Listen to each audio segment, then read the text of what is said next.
Will the Japanese yen reach 147.73 against the US dollar? Now, this question has been asked by many people, and I can give you my answer. There's a very good chance we will see this by the end of this year. Alright, let me explain to you more in details, but before that, let's just thank AIMS again for the wonderful sponsorship to this MAO and all the support they give it to us, and disclaimer apply as usual.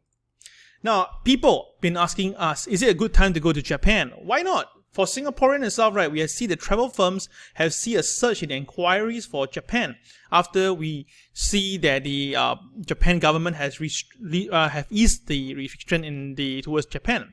And more Singaporean is traveling towards Japan and enjoying their holiday break because now the Singapore dollar versus the Japanese yen has basically got better.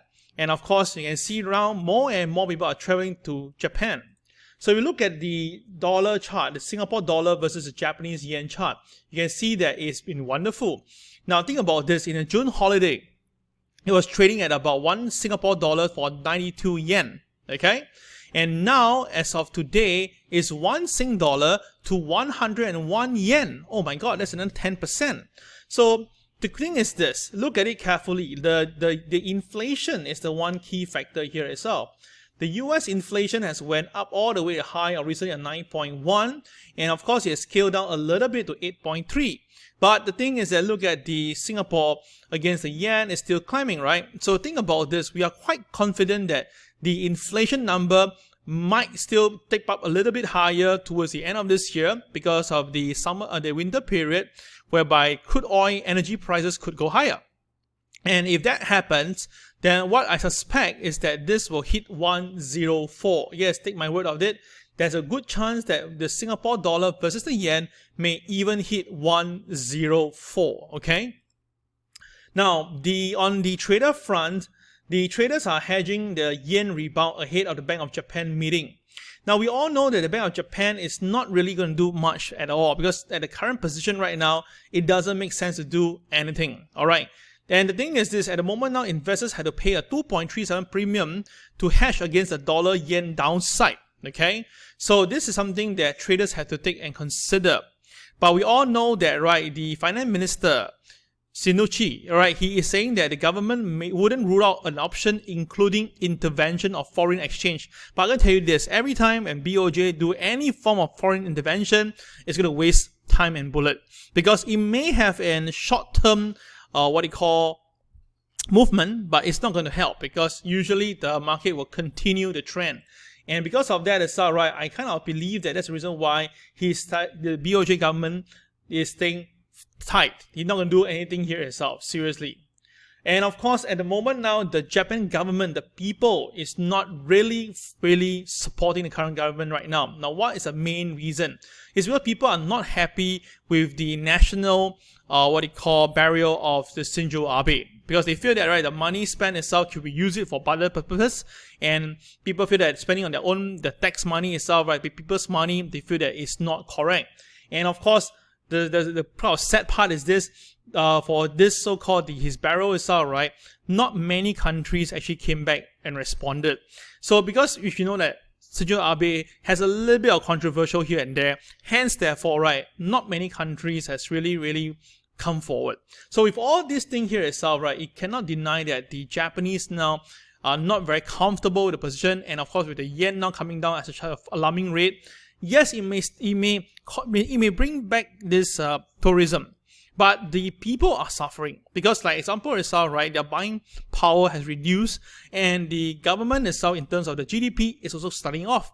So with all this information here, it's kind of expected that we could see the Japanese yen against the dollar might be able to tap the 147.73 level. This is based on our TWB system. Now take a look at here right now.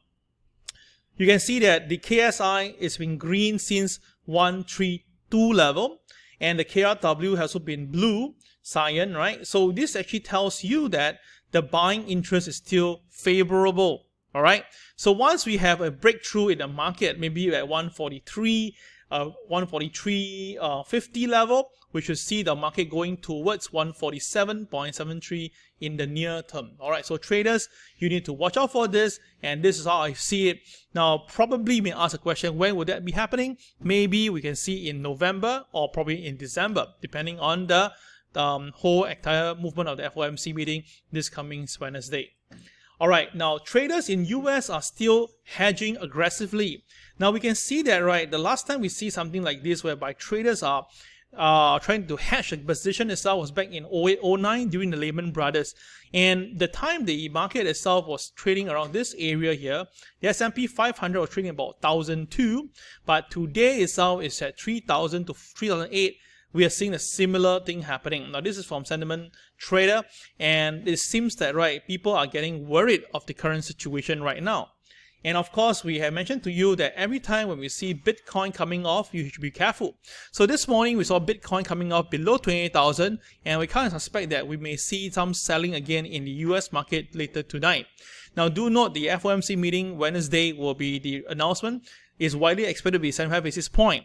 Although the market is still harping on the 100 basis point, I don't think so. So I believe it's going to be 75 and 75 versus the 75 and 50 is how I see it right now. All right, something important itself. Okay, there's this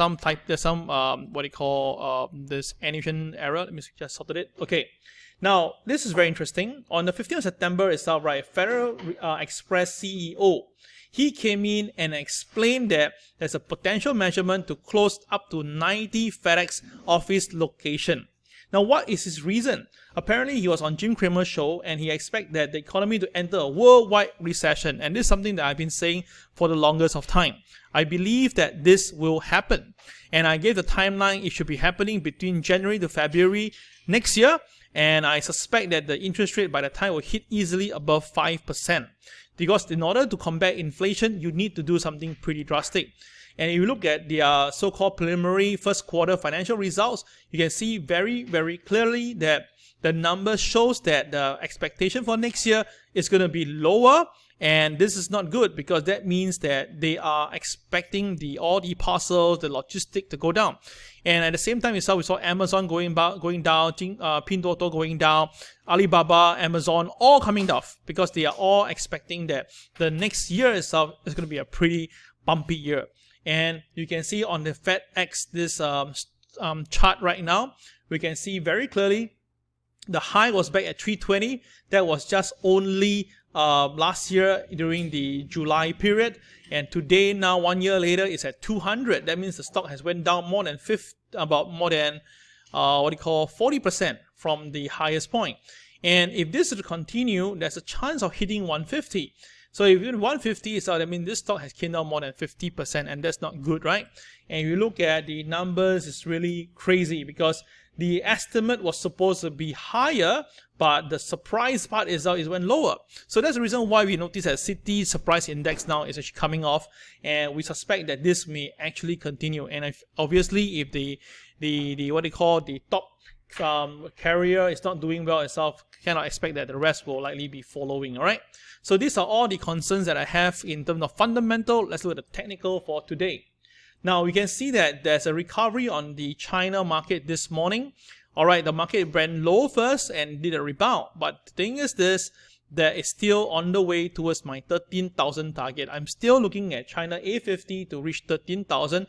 I've been saying this since the start of mid-August until now. I'm going to stay put with my forecast here. Now for the US Dow Jones, now we can see this chart. This is a conventional chart telling you what have happened. And I mentioned to you 31,411 is the 85% mark. And the 80% mark is 29,563. The mid mark between them itself is 30,488. And I kind of suspect that this number will be tested within like the next 2 days. Why is that so? Because today we have a doji day, and usually the next following day the market stays below OP. There is a chance of the market coming down. And the low on Friday was 30,565, which is like less than 100 points from my target of 3488. And if you look carefully, it seems that every time when the market breaks below the 31,411 mark, the market do go to this particular level, 30488, rather easily. So that what you can see from the chart right now, I'm going to just draw it for you. Sorry, it's going to be done here. This was done within a day. This was done about 3 days later. This was done about 1, 2, 3, 4 days later, and you can see how crazy the number is. It's exactly when it touches it, it's how it always rebounds.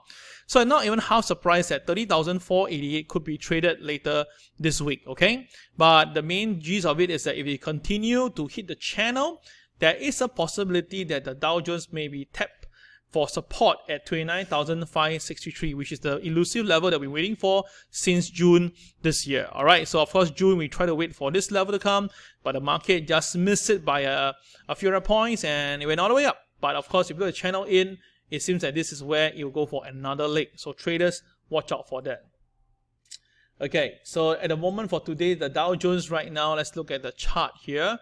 Okay, it's still the same. The pivot 1 itself is 30,828 and the pivot 2 is 30,404. So 404 will be within the target of 30488. So if the market stays below MLP 30,879, this morning the Dow Jones actually did touch the MLP and pull back. Let me show you the chart right now. Okay, the Dow Jones this morning has went up first initially, but then because Bitcoin came off, there's a sudden gush down, and obviously you can see the KSI turning red at the same time. So if the market is resistant now at MLP and the OP, there is a high chance the market may pull back down to the KTR -1, and that's 30,745.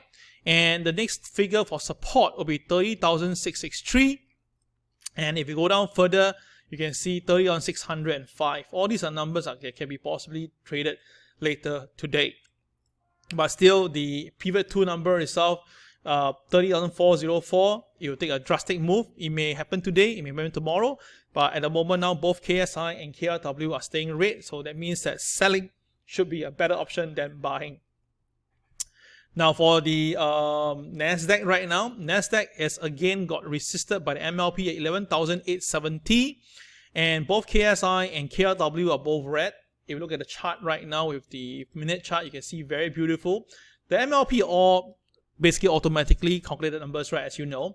So if the market cannot stay above the MLP and stays below OP, usually means there will be some selling. So if the selling continue and persists, we should see 11,775 on the KTR -2, or even if it's more than that, we may see even KTR -3 at 11,738. Alright, so traders, watch out for this. I cannot believe that we could see this number later on today. S&P 500, let's take a look right now. S&P 500 is also a doji directional day. KSI, KRW, both are red. And of course, same thing again, it got itself resisted at the MLP. Now today's high is 38.83, MLP is 38.82, so which means the market had tapped on it and rejected beautifully. You see that? The market tapped on it, rejected it, goes below the pivot 1, and now it's below OP, below pivot 1, it's a sell, but for that point, and restricted at MLP. So 3 reasons for that, and that's why we can see there's a possible for the S&P 500 to hit 38.50. Now there's something to take note on the S&P 500. I'm going to come to you right now. Now the S&P 500 chart, if you look at this, this is drawn on the channel version of this. Now the thing is that if you take the Fibonacci of the highest point to the lowest point, we can see that the market has now lost the 23.6% level. So which means that there is a potential chance to see the S&P trading down all the way back to the 3600 level. This is really bad. Okay, so traders, you need to be very, very careful on this. Alright, just share this with you. Now, how about the Nikkei at the moment now? Now, the Nikkei, okay, is trying to stay afloat. The Nikkei now is trading above the 27,527 pivot 1 level, but it's heavily restricted at the MLP at 27,581. The only thing why isn't coming down because the boys are actually buying. Now, with the yen now pulling back a little bit, okay, so or strengthening away, alright, that gave a little bit of push in the market, because if the yen is too expensive, or too cheap, sorry, then of course it's not going to help. So that's why you have a bit of both side views on the Nikkei, not really moving much. Now, because I have shared with you, right, with the current situation now in this China market, I believe there will be a spillover to Hong Kong. And very clearly for today, the Hong Kong MLP was 18,688, and when the market brushed and went below it itself, you can see it's coming down. So today I'm calling for this. I believe that the market, once it loses the pivot 2 at 18498, we will see the market coming down to 18,372.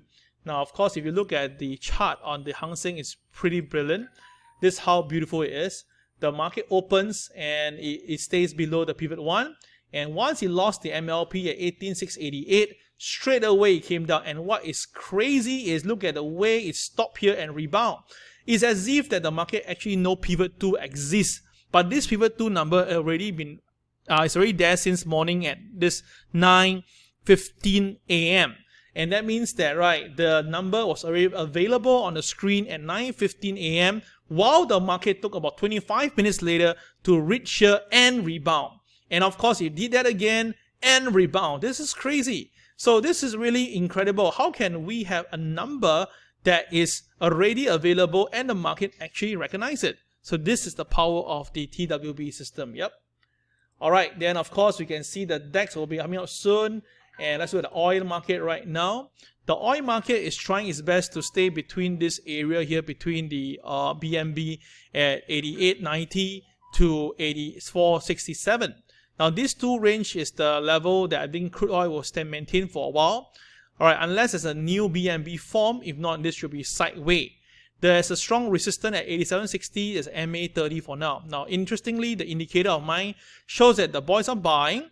The weightage is moving up. So the market upside itself is pretty high in terms of potential. All right. But still, if there's going to be any economic worry, a pullback down to 80.40 will be a good time to look for buying instead. Okay, I'd rather be buying at the lower end than chasing towards the upper end. All right, so watch out for crude oil, especially if it goes down to 80.40.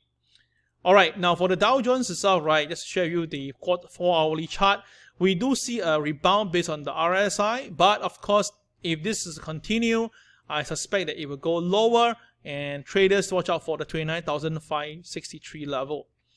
All right, let me just show the gold factor now. Now, in my opinion, gold will likely be going lower because I suspect that there will be the people sort of speculate about 100 basis point.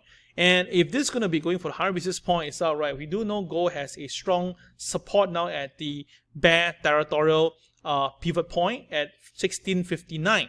Now, last two trading days, the market have touched it and rebound.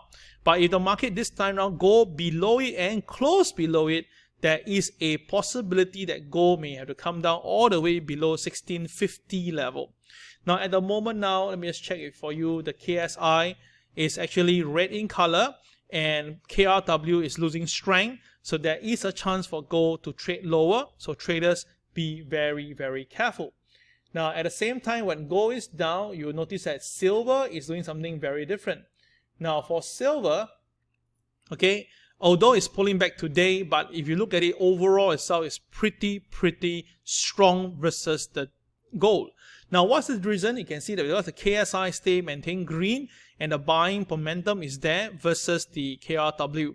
So now both KSI and KRW are both in the positive light. So if even silver is the pullback, right, I think it'll be supported around the 18 figure level. Now it's trading at 1936, and I believe that in a matter of time, we could see silver going back to 21 level. So let the market move around first, fundamentally, but it will be a good buy as it trade lower. If there's a chance of getting it cheap, go for it, all right? And what we have for Bitcoin is something that you must take a look right now. Now for Bitcoin, you can see this morning, it was still trading at about 19,700. Then suddenly there was a bout of selling. It broke below pivot 1 at 19,319 and now going to test pivot 2 at 18,613. Now both KSI and the KCX are all still on the downside, and we can see that the day before the KCX has already increased the length in the blue bars, representing to you that there could be some more selling to come, and it's now all happening right now. So if you look at the chart just now, you can take a look here.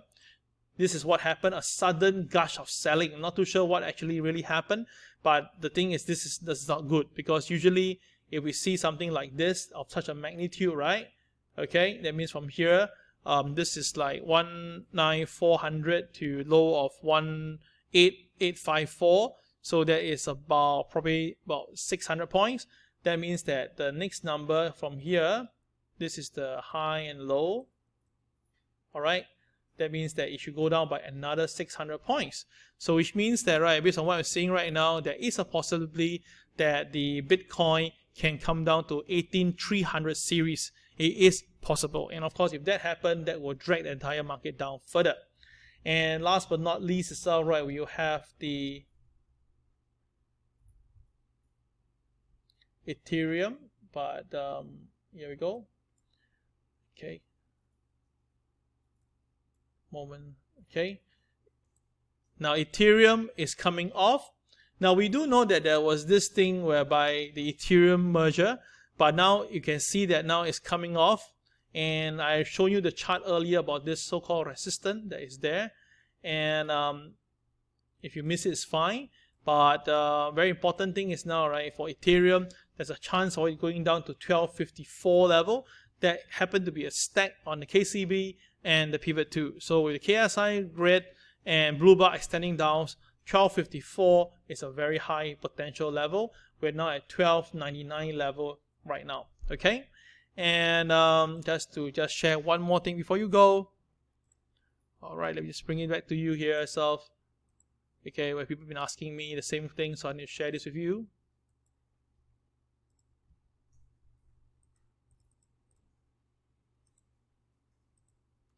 Okay, if you look at the VIX right now, the VIX has pulled back from the high of this 2845 on the VIX cash at put 26.